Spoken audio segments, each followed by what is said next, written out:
Haleluya wapendwa. Haleluya wapendwa. Haleluya wapendwa. Amen. Mambo yote yatendeke katika upendo. Bwana Yesu apewe sifa. Amen. Amen. Amen. Amen. Na mimi nataka niwaambie hivi, kwa sababu ya maasi kuongezeka, upendo wa wengi umepotea kabisa mbele za Bwana. Watu wanajiwazia nafsi zao tu. Yaani kila mtu anawaza juu ya nafsi yake tu. Yaani kila mtu anawaza juu ya nafsi yake tu. Yesu hakuwaza juu ya nafsi yake. Yesu aliwaza juu ya wengine. Bwana Yesu apewe sifa. Ndio maana Maandiko yanasema hivi, watangulize wengine.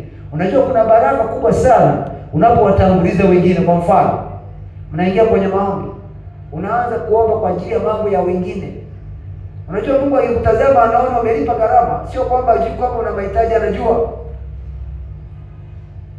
Na hapo ndio kuna gharama kubwa kuliko gharama zote. Amen.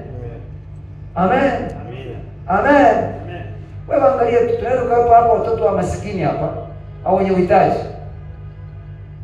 Jamaa tunataka tumchangishie mtoto ada aende. Mtu anatoa shilingi 10,000, 5,000. Haende asiende, asimesha changa.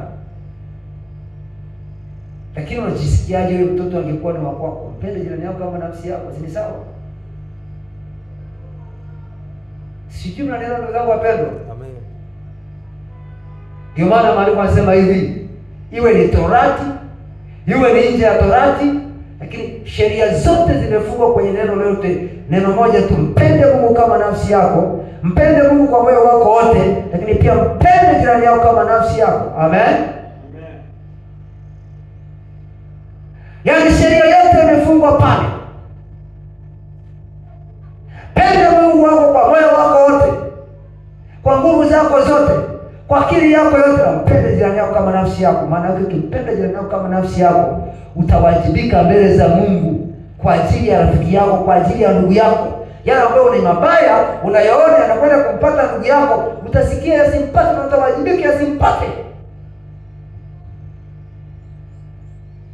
Amen. Amen. Amen. Amen. Haleluya wapendwa. Amen. Yale unayosikia ni raha, utayasukuma yaende yampate, maana umempenda kama nafsi yako unavyojipenda mwenyewe.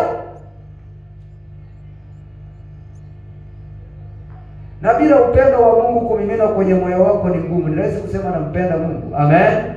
Jipime tu. Yaani wewe jipime. Hata pale nyumbani wewe na mke wako na mume wako. Jipime tu. Unaweza kushangaa baba anaondoka hapa anaenda hotelini. Anakaa hapa anapiga supu. Nyumbani wamekunywa chai, hata vitafunio hawana.